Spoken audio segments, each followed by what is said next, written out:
إيران بلع لممنጨው ሓይሊ ኤሌክትሪክ እስራኤል ብሚሳኤል መጥቃዕቲ ፈንያ ኣብ ማእኸላይ ምብራቕ ፀንሐ ወጥሪ ናብ ሓድሽ ዝለዓለ ደረጃ በፂሕሎም ቅድሚ ሒደት ደቓይቕ ፀብፃባት ከም ዝሓበርዎ ኢራን ኣብ ሃደራ ሃይፋ እስራኤል ኣብ ዝርከብ ዓብዪ መመንጨዊ ሓይሊ ኤሌክትሪክ ቀጥታዊ መጥቃዕቲ ሚሳኤል ከም ዘካየደት ይፍለጥ።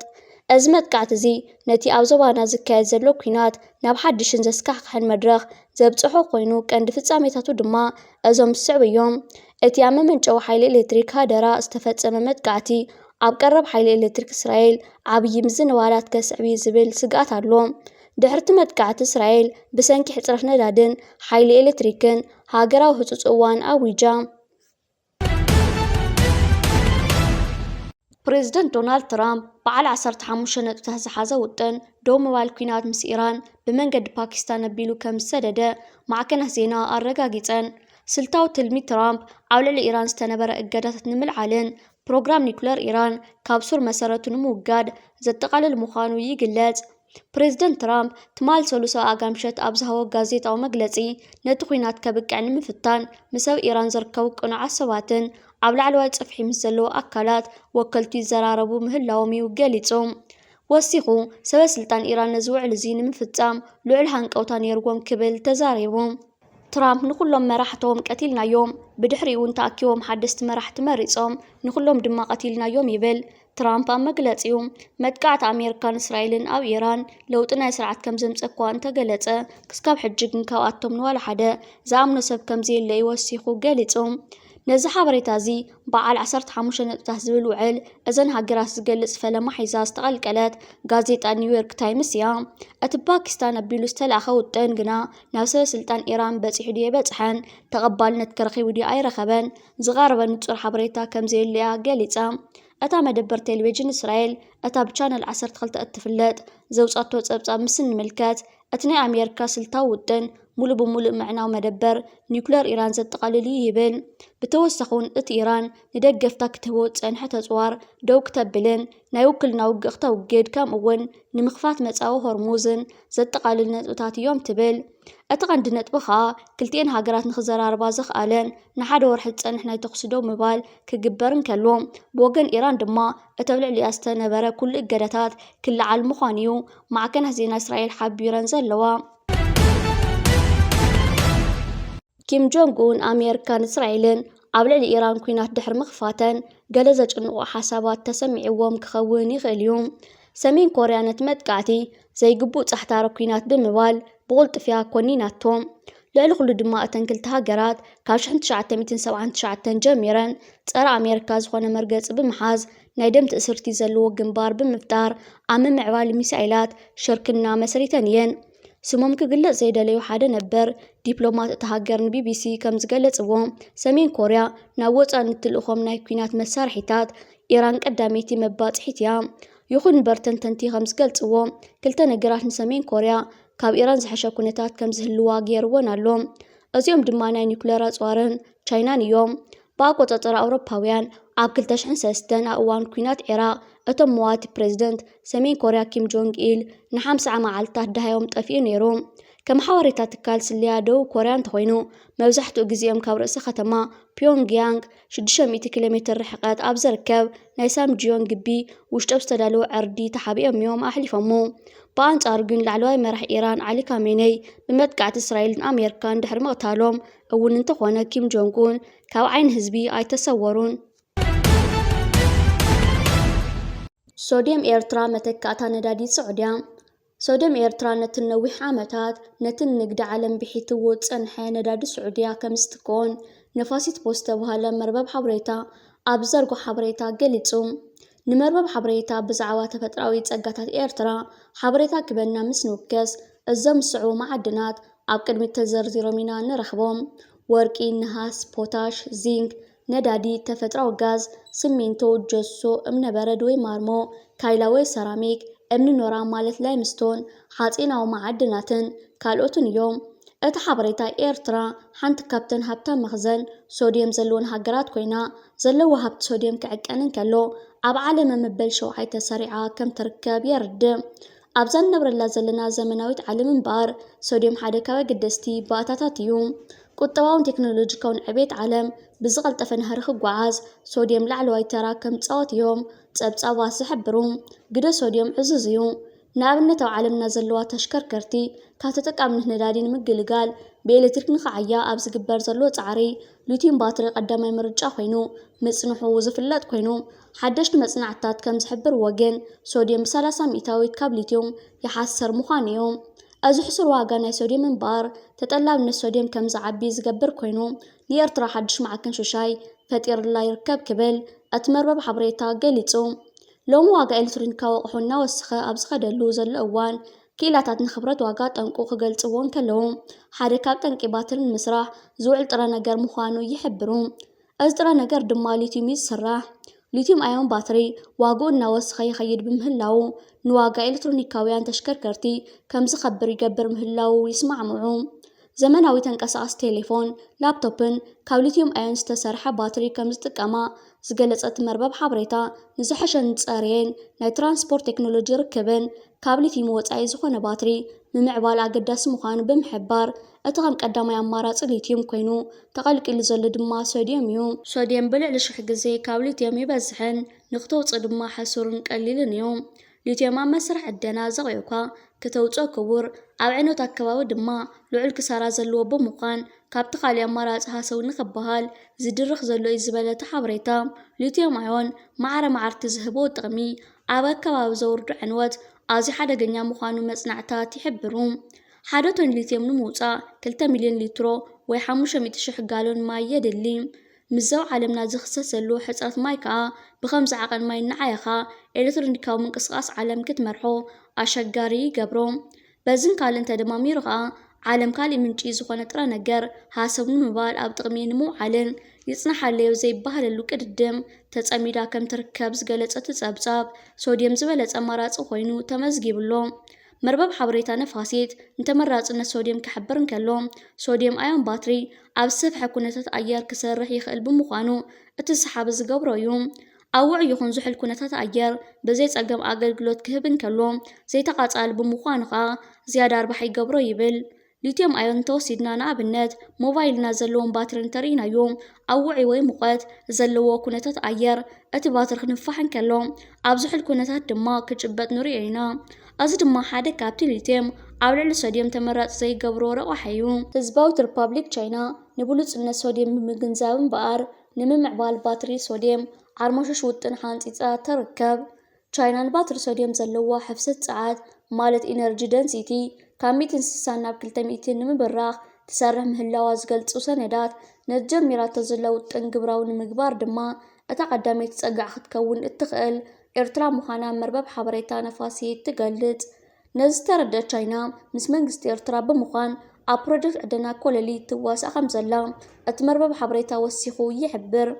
ቻይና ብኤሌክትሪክ ዝሰርሓ መኻይን ብበዝሒ ምፍራይ እንተቐፂላ ንኤርትራ ሃብቲ ከምፀላ ምዃኑ ዘጠራጥር የለን ዝበሉ ክኢላታት ቁጠባ እዚ ኣብ ኤርትራ ኮለሊ ኣብ ክፉት ቦታ ዝርከብ ብዙሕ ዋጋ ዘይሓትት ጥረ ነገር ብምውፃእ ኤርትራ ኣብ ሓፂር እዋን ህዝባ ዝሓልሙ ሃገር ክትከውን እያ ይብሉ።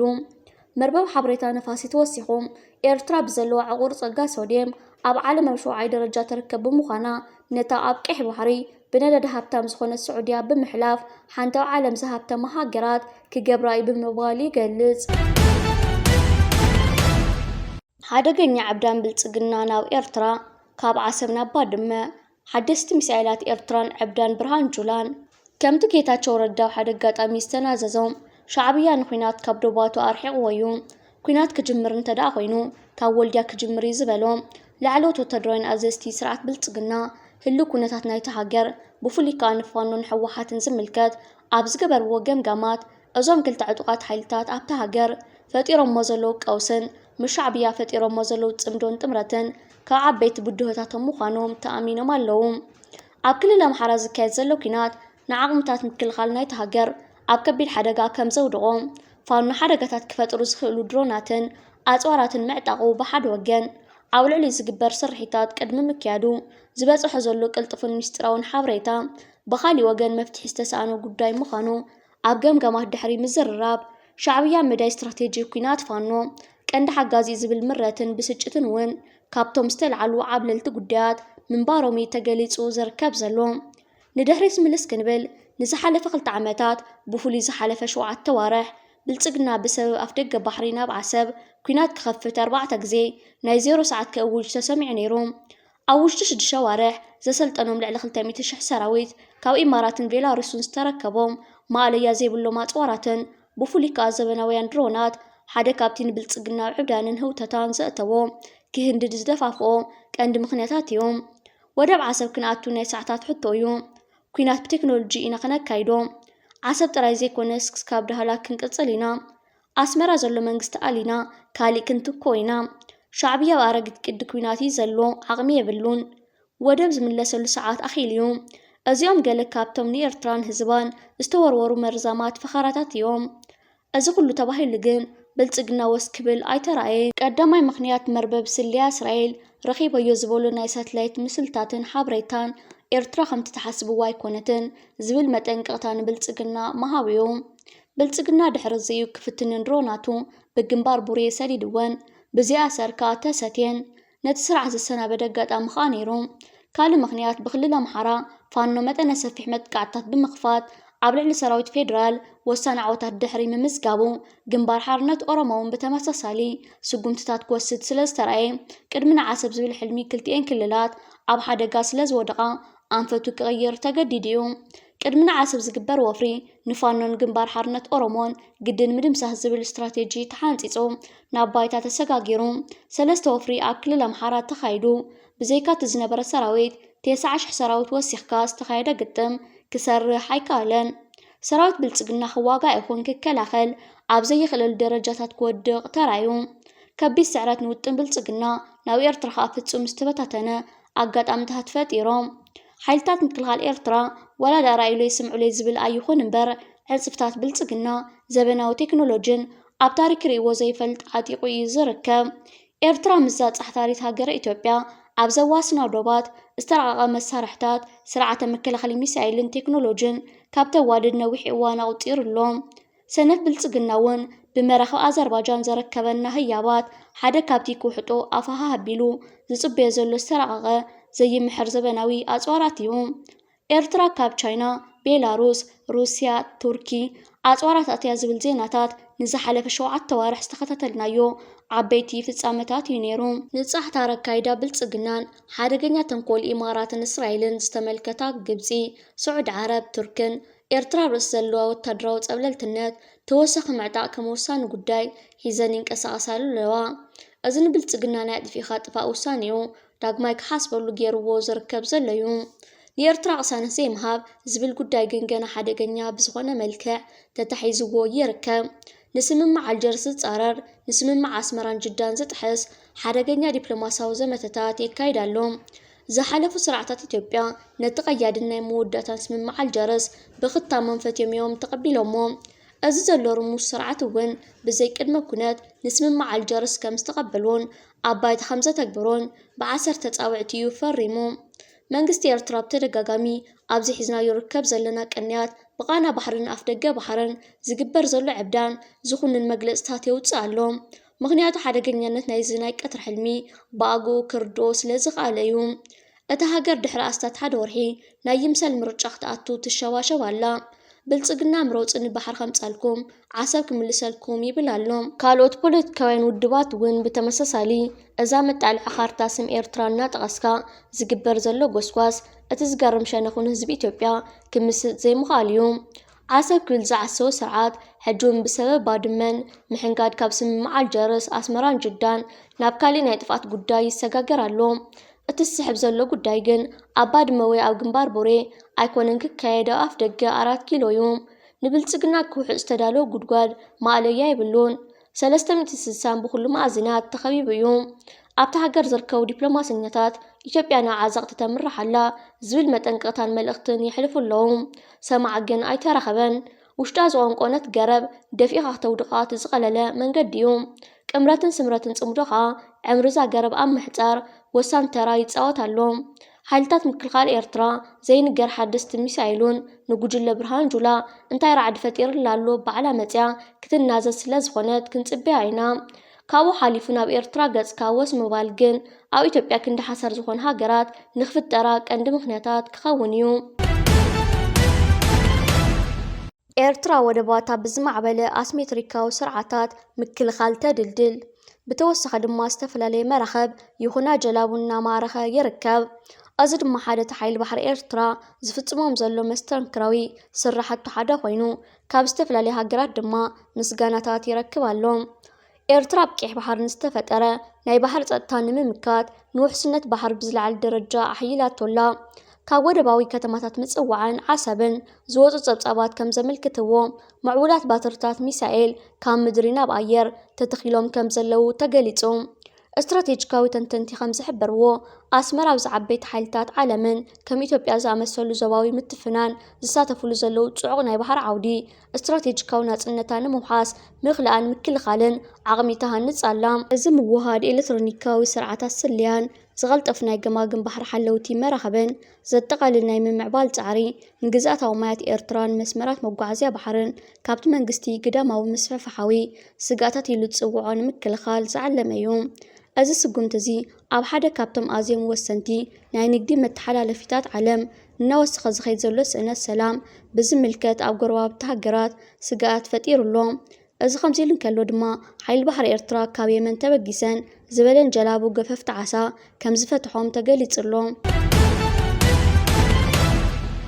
ኢራን መርከብ ብወሽመጥ ሆርሙዝ ንምሕላፍ ነዳዲ $2 ሚልዮን ተኸፍል ኣላ። ኣብ ማእኸላይ ምብራቕ ዘሎ ጎንፂ ናብ ዝገደደ ቁጠባዊ ውግእ ተሰጋጊሩሎ። ዝተፈላለዩ ማዕከናት ዜና ከም ዝሕብሮ ዘለዋ ሓደ ኦፕሬተር መርከብ ነዳዲ ብመስመር ባሕሪ ሆርሙዝ ብሰላም ንምሕላፍ ንኢራን $2 ሚልዮን ናይ መሕለፊ ክፍሊት ከም ዝኸፈለ ተሰሚዑ። ኢራን ነዚ ስትራቴጂካዊ መስመር ባሕሪ ብምቁፅጻር ንዝፈቐደትለን ሃገራት መራኸብ ሚልዮናት ተኸፍል ምህላዋ ኣብ ዓለማዊ ዕዳጋ ነዳዲ ልዑል ጸቕጢ ፈጢሩሎ። በዚ ምክንያት ኣብ ገለ ከተማታት ኣሜሪካ ዋጋ ሓደ ጋሎን ነዳዲ $8 በፂሕሎ። ዋይት ሃውስ ኣብ ባሕሪ ተታሒዘን ዝነበራ መራኸብ ነዳዲ ብምልዓል ነቲ ዕዳጋ ንምርግጋእ ይጽዕር እኳ እንተሃለወ ኩነታት ግን ካብ ቁፅጽር ወጻኢ ይኸውን ኣሎ። እዚ መንጎ ኢራን ኣሜሪካን እስራኤልን ዝካየድ ዘሎ ወጥሪ ነቲ ናይ ውግእ ግንባር ንዓለም ለኻዊ ቁጠባ ቅልውላው ዝቐየሮ ይመስል።